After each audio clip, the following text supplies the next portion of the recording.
უნივერსიტეტის საერთაშორისო ურთიერთობების დოქტორთან გიორგის მივესალმები, ძალიან დიდი მადლობა, რომ პასუხობთ ჩვენ კითხვებს.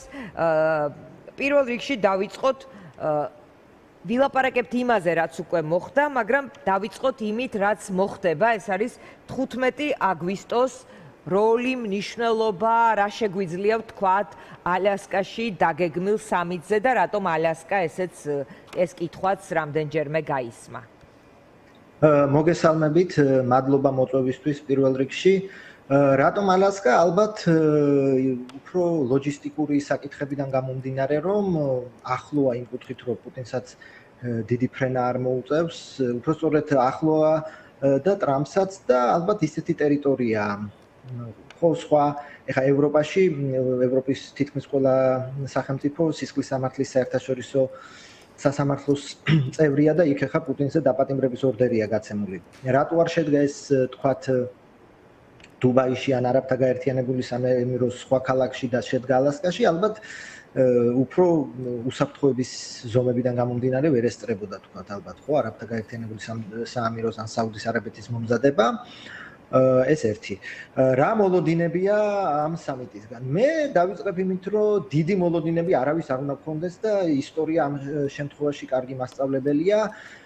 ბატონი ტრამპი ორჯერ შეხვდა და ორი სამიტი ჰქონდა ჩრდილოეთ კორეის ლიდერთან და მიუხედავად დეკლარაციებისა, რეალური არსობრივი გარღვევა არ მოხდარა, ხო? ჩრდილოეთ კორეა დღემდე არის ბირთვული სახელმწიფო, შეიძლება რაღაცა ცდები ცოტა შეამცირეს ან რაკეტების გამოცდა შეამცირეს იმ სამიტების განმავლობაში, მაგრამ არსობრივი გარღვევა არ მომხდარა. შესაბამისად, ამ საკითხთან მიმართებაშიც მე არ ველოდები ძალიან დიდ გარღვევას. ყველაზე დიდი გარღვევა შეიძლება იყოს, თქვათ ეს საჰაერო ზავი, თუ ამაზე შეთანხმდნენ, ესეც დიდი ამბავი იქნება.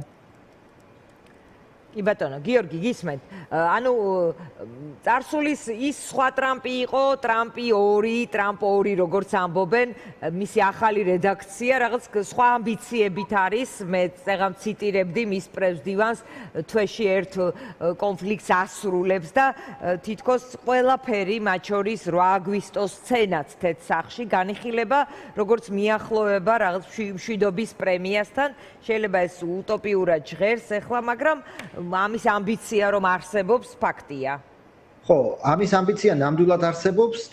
მით უმეტეს თუ გავითვალისწინებთ მის ანტიპატიას ობამასადმი და ობამას აქვს ნობელის მშვიდობის პრემია, სხვა საკითხია რაში მისცეს 2009 წელს ობამას ნობელის მშვიდობის პრემია, ხო? და ის თulis რომ თუ ობამას მისცეს პრაქტიკულად არაფერში, მას ეს ეკუთვნის. ხა რაც შეეხება ამ მშვიდობის ყოფილობას და რა შეიძლება მოხდეს იმ კუთხით, რომ პუტინს თავისი პირველი ჩვენება არ შეუცვლია. უბრალოდ შეცვლა შეიძლება ჩაითვალოს, რომ ის ყოველთვის ამბობდა, რომ უკრაინამ 4 რეგიონიდან უნდა გაიყვანოს ჯარი იმისთვის, რომ ცეცხლის შეწყვეტაც კი დადგეს. ეხლა თქვათ, თუ გაზეთებს დავუჯერებ, თქვათ პირველადი ჩვენება შეიცვალა, რომ თუ ლუგანსკიდან და დონეცკიდან გაიყვანს ჯარს უკრაინა, ხერსონში და თქვათ ზაპოროჟიეში ის ფრონტის ხაზი გაიყინება და ის მზადა ცეცხლის შეწყვეტისკენ. მაგრამ აქაც უნდა გვესმოდეს რა ლუგანსკის 99.90%-ს აკონტროლებს რუსეთი, მაგრამ დონეცკში კი რუსეთი აკონტროლებს 70%-ზე მეტს, მაგრამ ეს არის ყველაზე გამაგრებული ნაწილი, თქვათ, უკრაინის ფრონტის ხაზის. ხო, ხა 2 და 3 წელი და 10,000-ობით ჯარისკაცი ჭირდება, რომ იქ 20 და 30 მეტრით წაიწიოს. ამიტომ უკრაინას რომ მოსთხოვო ამ თქვათ დონეცკის ოლქის ევაკუაცია, გარდა იმისა, რომ ეს ხა პოლიტიკურად თვითმკვლელობა იქნება, ხო, ხა უკრაინის საზოგადოებრივი აზრი არსებობს, ეს არის სამხედრო თვალსაზრისით ყველაზე გამაგრებული საფორტიფიკაციო ნაგებობების დათმობა ubრძოლველად, რომელსაც რუსეთი ვერ იღებს, ხო? და შესაბამისად, აქაც ეს საკითხი, რომ რასაც მე ომით ვერ ვიღებ, ესე ბრჭყალებში მუქთად მომეცი, ეს არ გამოვა და ეს ხა პრეზიდენტმა ზელენსკიმაც განაცხადა და ეს არ გამოვა და თუ ეს არის წინაპირობა სრული ცეცხლის შეწყვეტის, შეიძლება ითქვას, რომ ეს კუტარაჩობილი იდეა. რაღაც ტერიტორიების გაცვლა, მთავარი მინიშნება რაც არის, ეს არის ტერიტორიების გაცვლა. ეს ტერიტორიების გაცვლაც უკრაინას როცა კურსკი ჰქონდა დაკავებული, კიდე რაღაცა შეიძლებოდა გვეფიქრა. ეხლა ეს ტერიტორიების გაცვლა არის, რომ ხარკოვის ოლქში რო პატარა ნაგლეჯი აქვს რუსეთს ოკუპირებული და სუმის ოლქშიც რო პატარა ნაგლეჯი აქვს ოკუპირებული, იქიდან გამოვალ და სანაცვლოდ უკრაინა საიდანაც უნდა გამოვიდეს. ანუ უკრაინისთვის ეს მაინდა-მაინც მომგებიანი სიტუაცია არ არის. ერთადერთი ხელშესახები შეიძლება იყოს კიდე ერთხელ ვიმეორებ, ხო, ეს თქვა საჰაერო ზავი და მეორე საჰაერო ზავი რუსეთს აწყობს ამ მონაცემებით, იმიტომ რომ უკრაინული დრონების შემოტევა მისთვის პრობლემაა, ხოლო ეს თქვათ უკრაინასაც აწყობს იმ კუთხით, რომ ახლა ყოველღამე რომელიღაც ქალაქი იბომბება რაკეტებით, ხო, ამ კუთხით ორივე მხარეს აწყობს. და რუსეთსაც აწყობს. კი, ერთადერთი ხელშესახები პრობლემა ეს დრონების, თქვათ, ნამდვილად პრობლემას უქმნის.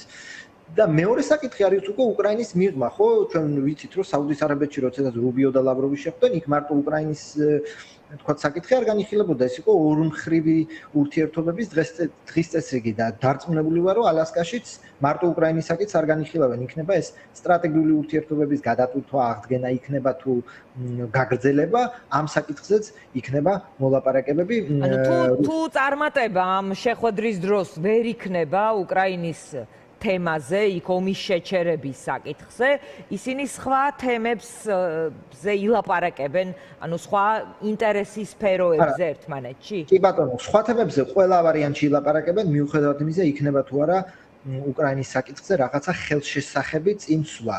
ჯერ ეს ერთი ეს ხა იქ ცეცხლშეწყვეტა არ ვიცი ხა თუ ზელენსკი დაესწრება არ არის ცნობილი, თორე ხა ისეთ ვერ გამოვა, რომ ხამთლად ამერიკამ და რუსეთმა ესე მოილაპარაკონ, იქ ხა უკრაინის მონაწილეობაც იქნება აუცილებელი. შესაბამისად ეს იქნება, ესე იგი, ეს დღის წესრიგი რა თქმა უნდა უკრაინას მოიცავს, მაგრამ ასევე იქნება ეს სტრატეგიული ურთიერთობების სხვა საკითხები. შეიძლება თუ არა, ან რა შეიძლება ნიშნავდეს 8 აგვისტოს ეს თქვათ პრელუდია ალასკის სამიტის ლიდერთა, როგორც უწოდებენ, სამიტის წინ. იმიტომ რომ ეს სამხრეთ კავკასიაში ტრამპის ინტერესი, ეს შეთანხმება, თქვათ იქ დერეფანზე ტრამპის გზა უწოდეს უკვე, ეს არის თუ არა ის პროცესი, სადაც რუსეთი საკუთარ თავს ვერ დაინახავს და ეს მისთვის არ არის სასიამოვნო ამბავი. ხო, რა თქმა უნდა, ხა რუსეთის ჩაჩოჩება რუსეთისთვის სასიამოვნო ნამდვილად არ იქნება და ამერიკის ასე ვთქვათ ამერიკის როლის გაძლიერება სამხრეთ კავკასიაში. მეორე მხრივ, ვთქვათ, ტრამპმა შეიძლება დაინახოს, რომ ტრამპის წარმოდგენაში ის ხო მართლაც თulis რომ შეიძლება სომხეთი და აზერბაიჯანი შეარიგა და შეიძლება მან ჩათვალოს, რომ ის რაღაცა უფრო როგორც ზელენსკის უთხრა ხო რომ არანაირი კარტი არ აქვს ტრამპი თulis რომ ეხა ის კარტებით შეიარაღებული მიდის ამ სამიტზე და ზოგადად ეხა ანუ თulis და არ შეარიგა ანუ ეს ისედაც იყო საუდის არაბეთში ხო თქვა სიმართლე აზერბაიჯანმა მოიგო ომი ორჯერ და ამის შედეგად სომხეთი იძულებულია ახლა სამშვიდობო ხელშეკრულება გააფორმონ ყარაბაღის საკითხის მოხსნით რომელიც აზერბაიჯანმა მოიგო სამხედრო გზით ნორმალიზაცია უფრო იოლდება მაგრამ ეს კონფლიქტის მშვიდობიანი გადაჭრა არ მომხდარა ხო აზერბაიჯანმა მოიგო ეს ომი 2021-ში და უკვე შემდეგ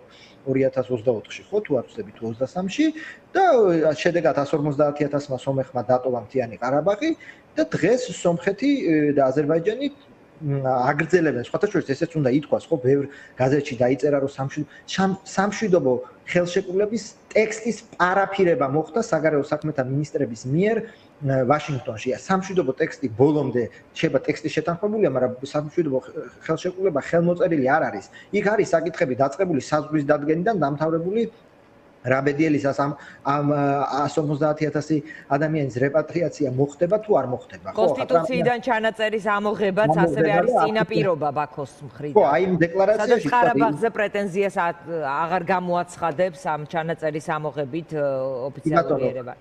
დეკლარაციაში ეწერა, რომ არ უნდა მოხდეს არც ისტორიის რევიზია და არც შურისძიება. ხო, ეს ორივე ჩანაწერი, ასე ვთქვათ, აზერბაიჯანს აწყობს უკვე, ხო? შესაბამისად, ეს კიდევ რთული პროცესია, როგორც ახლა თუ ვილაპარაკებთ ზანგეზურის კორიდორის რთული პროცესია, მაგრამ რომ დაუბრუნდეთ ამ საკითხს, ხო, ტრამპი თulis რომ ეს ორი სახელმწიფო შეარიგა და იქაც დითი რამბები არც ერთმა მხარემ არ დაიშურა, მაგრამ რეალური სტრატეგიული ამოსავალი წერტილი ის არის, რომ აზერბაიჯანმა სამხედრო გზით დაიბრუნა მთიანი ყარაბაღი, რის შედეგადაც უკვე მოლაპარაკებების საკითხი გაცილებით გაიოლდა. კი ბატონო რაში სჭირდება, ვთქვათ, შეერთებულ შტატებს ჩვენ ვლაპარაკობდით, სანამ თქვენი ჩართვა იქნებოდა რაღაც იმ ანალიტიკურ მასალებზე დაყრდნობით, რაც მედიაში ვრცელდება, რომელი მხარე რას იგებს, მაგრამ მაინც საინტერესოა შეერთებულ შტატებს რა უნდა სამხრეთ კავკასიაში, თქვა ზანგეზურის დერეფანი, რატომ არის კომერციულად თუ პოლიტიკურად, თუ გეოპოლიტიკურად საინტერესო შტატების პრეზიდენტისთვის.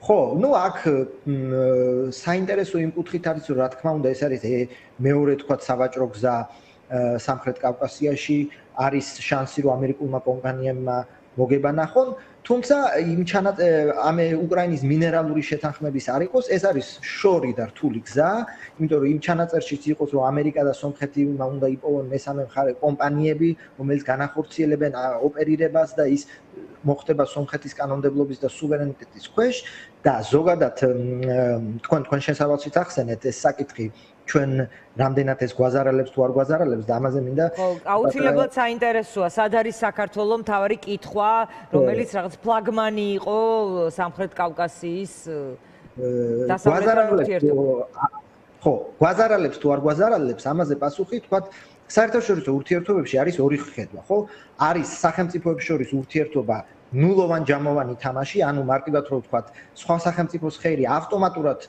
მეორე სახელმწიფოს უხეირობა და თქვათ ნებისმიერი ტრაილერი რომელიც ზანგეზურის მიმართულებით დაიძრება არის თუ არა ჩვენთვის დანაკარგი და მეორე ხედვა რომ სახელმწიფოებს შორის ურთიერთობა არ არის ნულოვან-ჯამოვანი თამაში და სხვისი ხეირი შეიძლება ჩვენი ხეირიც იყოს და ამ შემთხვევაში კი ბატონო რაღაცა ტრაილერები თქვათ ზანგეზურისკენ დაიძრება მაგრამ იმდენად გაიზრდება თქვათ ვაჭრობის მოწყობა ხეირს ვნახავთ მოკლედ ჩვენ არ დავზარალდებით მე პირადად უფრო მეორე ვარიანტს ვემხრობი რომ ჩვენ მარტო უნდა გვიხაროდეს რომ ჩვენ სამეზობლოში თქვა მშვიდობა ეს ცალსახაა ტრაილერი ვერაწონის ომის რეგიონში ცხოვრების ტრაილერიც არ დაგვაკლდება მე ამის თქმა მინდა რომ არც ტრაილერი დაგვაკლდება ჯერ ესეთი ეს შორეული პერსპექტივაა და როცა გაიხსნება ტვირთის რაოდენობა ჩინეთიდან და ცენტრალური აზიიდან თუ ყველაფერი კარგად წავიდა იმდენი იქნება რომ წესით ჩვენი სატრანსპორტო დერეფანი და ეს აბრეშუმის გზა და ეს რაღაცა შევარნაძიდან მოყოლებული რომ ჩაგვინერგეს რომ აი სტრატეგიული და სოფლიოს ჩიპი ვართ ეს თქვა ისე არ დაზარალდა და მეორე სერტი თქვა კაი გამოფხიზლება რომ არც ისეთი სტრატეგიული მდებარეობა გვაქვს თქვა როგორც კონკურენციას ვიგრძნობთ რაც შეიძლება არ იყოს ცუდი ნამდვილად არ იქნება ცუდი და არანაირი ხა ეს აბრეშუმის გზის ჩიხი და რაღაცები მე მაგის ამჯერა. კი ბატონო გიორგი, აი როგორ მინდა იცი რომ შევხედოთ საკითხს, ნახეთ, სომხეთი, აზერბაიჯანი, სამხრეთ კავკასია, ტრამპის ინტერესი, მისი ინტერესი საქართველოსადმი, საქართველოს ადგილი სად იქნება, სად შეიძლება ილაპარაკონ საქართველოზე, ალიასკაში თუ არსად, აი თვითონ საქართველოს ურთიერთობა შტატებთან და ეს აი პრობლემები რომლის ჭრილშიც განიხილება ჩვენი ხო დავით უთიქიდან რომ აი ბევრი წავიკითხე და მომესმა რომ ჩვენ იქ არ ვიყავით ხო ნუ ჩვენ იქ არ ვიყავით თქვათ იმიტომ რომ საქართველოს ხელისუფლებას არ აქვს კარგი ურთიერთობა ამერიკის შეერთებულ შტატებთან ერთი მაგრამ მეორეც უნდა ითქვას რომ რა სტატუსით უნდა ყოფილიყავით ჩვენ იქ იმ ოთახში ხო ორი მეომარი სახელმწიფო ტრამპი თვითონ შეარიგა და იყო ორ მეომარ სახელმწიფოს შორის რაღაცა სამშვიდობო ხელშეკრულების გაფორმება ჩვენ იქ რა სტატუსით უნდა ყოფილიყავით როგორც მეზობელი და მოამაგე ხო მე არ ვიცია მაგის მიღმა სანამ საქართველოს რა თქმა უნდა რა ინტერესში და სად და ალასკაზე გვახსენებენ თუ არ გვახსენებენ ის სტატუს კვო რომ საქართველოს ხელისუფლებას აქვს გაფუჭებული ურთიერთობა ამერიკის შეერთებულ შტატებთან და ჯერჯერობით არანაირი გამოსწორების არანაირი თუ ჯერჯერობით არ ჩანს ის გზები ანუ ჩვენ ეს მანტრასავით გვესმის ხო ხელისუფლებას რამდენად უნდა ესეც საკითხავია იქ ელჩების განცხადებას თუ გავყვებით ან იმ ინფორმაციას რომ რაღაც ტრამპის გზავნილები რუბიოს გზავნილების მიტანა უნდათ ივანიშვილამდე და ის არ იყო დიდად მოსურნე ამ არ შეხვდა ფაქტია მოკეთ აქაც არის თუ არა მოლოდინი ტრამპი პუტინის შეხვედრის საქართველოს ხელისუფლება რაღაც ამოლოდინის რეჟიმში ხომ არ ცხოვრობს როგორც ოცნების ყოფილ პრემიერს უყვარდა თქმა დიდი ბიჭები დალაგდებიან და შემდეგ ისე იქნება როგორც იქნება მან არის ორი პასუხი პირველი ალასკის სამიტი იალტა არ იქნება იმ წინაპირობების გამო რაც უკვე ახსენი რომ დიდი უკრაინის ომი ის ერთი რთული პროცესია რომ დიდი ალბათობით თუ საჰაერო ზავიც კი შეთანხმდა ეს დიდი ამბავია და ვინაიდან უკრაინის ომი ვერ სრულდება ამ სამიტით იალტა და წითელი ფანქრები და აქ კავკასიის მოხაზვაც სანამ უკრაინის ომი არ დასრულდება მგონია რომ ნაადრევია შესაბამისად ეს მოლოდინებიც რო ხა ჩვენ ვიღაცებს შეიძლება აქვს მოლოდინი რომ დიდ კონტექსტში აი რომ თქვათ ტრამპი თუ თქვათ უკრაინას ეს უფრო აი იანვარ-თებერვალში იყო ხო ეს მოლოდინი რაღაცა ხალხო მოლოდინი იყო ლამის სუფრასთან დასხდებიან, რუკას დაიდებენ, წითელი ფლომასტერებით გადახაზავენ რაღაცნაირად გაიყოფენ დანაჩანგლი. სრულ სიგნალებს კითხულობდა რაღაცა განცხადებებიდან და ნუ მე ხო ვიცით ჩვენ ხო Facebook ისტერიკა და ხალხს ეს ზღაპრების ჯერა, მაგრამ რო დაუბრუნდეთ, მაშინაც რო იყო და ეხლა როდესაც პირველ რიგში უკრაინის ომი ვერ სრულდება, მეორე რიგში უკვე სამხრეთ კავკასიაში თქვა ზანგეზურში შემოდის ამერიკა კერძო ინტერესით თუ საჯარო ინტერესით, ლაპარაკი რო ეხლა ტრამპი რამეს და ჯერსეთი ეს ყოველთვის ვკითხულობ და რატო უნდა დათმოს? აი რა სტრატეგიული ინტერესი აქვს, როგორც რა სტრატეგიული ინტერესი აქვს, თუ საქართველოს ხელისუფლებამ შემხედრი ნაბიჯი არ გადადგა, რომ დაულაგდეს ჭყალებში საქართველოს ხელისუფლებას, რა აკლდება, რატო უნდა დათმოს? ანუ უკრაინის ომი კი ბატონო პრობლემურია თქვათ და ნუ უნდა დასრულება, ამ ყოველ შემთხვევაში აცხადებს რომ უნდა დასრულება. ხო და ახლა კავკასიის საკითხი მისთვის შეიძლება მნიშვნელოვანი ისეთი არ არის, მაგრამ ასევე რატო უნდა დათმოს? შესაბამისად, ალასკის სამიტიდან ნუ გვექნება გადაჭარბებული მოლოდინი, ასეთი სამიტები ჩვენ არაერთი გვინახავს და კიდევ არაერთს ვნახავთ და რა თქმა უნდა, რაღაცა წინაპირობები არსებობს, თორე შეხვედრაც არ იქნებოდა. ეს შეხვედრა მარტო შეხვედრისთვის არ არის, ნუ ტრამპს უყვარს ესეთი სამიტები და პუტინისთვის ეს არის გარკვეული აღიარება, რომ სამწლიანი იზოლაციის შემდეგ როცა ხო ყველა მასე თქვა ჭალებში დააკენსელა, ეხა ის რომ მან არაფერი არ დათმო, ომი გააგრძელა, მან ასე თქვა მიიღო სამიტი ამერიკის პრეზიდენტთან, მაგრამ ვიცით ესეთი სამიტები ბაიდენთანაც ჰქონია და შვეიცარიის შეხვედრა 8 საათს გრძელდებოდა თუ არ ვცდები, იყო ბაიდენისა და პუტინის შორის ბოლო შეხვედრა ჟენევაში და შესაბამისად და კიდევ ერთხელ ვიმეორე ტრამპის პირველი ვადიდან ვიცით ჩვენ ხო რომ ორჯერ შეხვდა ჩრდილოეთ კორეის ლიდერს ბატონ კიმ ჩენ ინს, ამის მიუხედავად სტრატეგიული გარღვევა ჩვენ არ ქონია. ჩრდილოეთ კორეა აგრძელებს ბირთვული იარაღის ფლობას, ეხა იქ რაკეტებს როგორ და რანაირად ცდით და ამ ბოლო დროს როგორც ვიცით რუსეთს ეხმარება არა მარტო საერთო კი ბატონო, მაინც მინდა რომ უფრო მეტად ბოლო კითხვა იყოს ასეთი, სამხრეთ კავკასიისადმი მისი ინტერესი, ანუ ეს ფაშინიანსა და ალიევს შორის ეს კომუნიკაცია და ეს ხელშეკრულება და იქ დერეფანზე ინტერესი ამ ინტერესიდან კავკასიისადმი საქართველოს ვერ გაქრება. არის თუ არა ეს ასე? ანაკლის სპორტით, თუნდაც არ ვიცი, თავისი ნიშნულობით.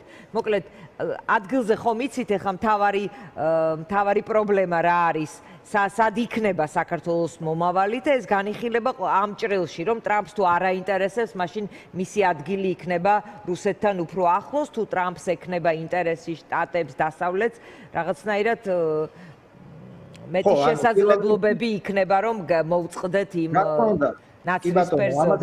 არის რომ პირველი როგორც ხედავ უკვე ამერიკა მოთამაშედ შემოდის ზანგეზურში, ეს იყო ასე ვთქვათ შესაძლებლობა, რომელიც ტრამპმა დაინახა, ტრამპს კარგად მიყიდეს, ხო? ტრამპს უწევს, რომ აი ხა სახელმწიფოს არიგებთ და თქვენ ხო მშვიდობის ყოფილი ხართ, ეს სახელის დარქმევაც ხო ტრამპის პატივმოყვარეობაზე თამაშია და ტრამპმა დაინახა თუ ამერიკამ შესაძლებლობა აქ აზერბაიჯანს თქვენ როგორც ახსენეთ ხო 907 შესწორება სხვათა შორის კონგრესის მიღებულ კანონს პრეზიდენტი ვერ გააუქმებს, უბრალოდ შეაჩერა მოქმედება. მას კონგრესის ანუ 907 შესწორება, რომელიც გრძალავს აზერბაიჯანისთვის სამხედრო დახმარებას და აზერბაიჯანს უგრძალავს ამერიკისგან იარაღის შესყიდვას, რომელიც 1992 წლიდან მოქმედებს. ამერიკის არაერთ პრეზიდენტს შეუჩერებია, რომ 2002 წელს მაგალითად ჯორჯ ბუშ უმცროსმა შეაჩერა, რომ აზერბაიჯანს ანტიტერორისტულ ამბებში დახმარებოდა და ტრამპმა შეაჩერა, თუმცა ვერ გააუქმებს ამერიკის ეს რო ვიცოდეთ, ამერიკის პრეზიდენტი ამას ვერ გააუქმებს.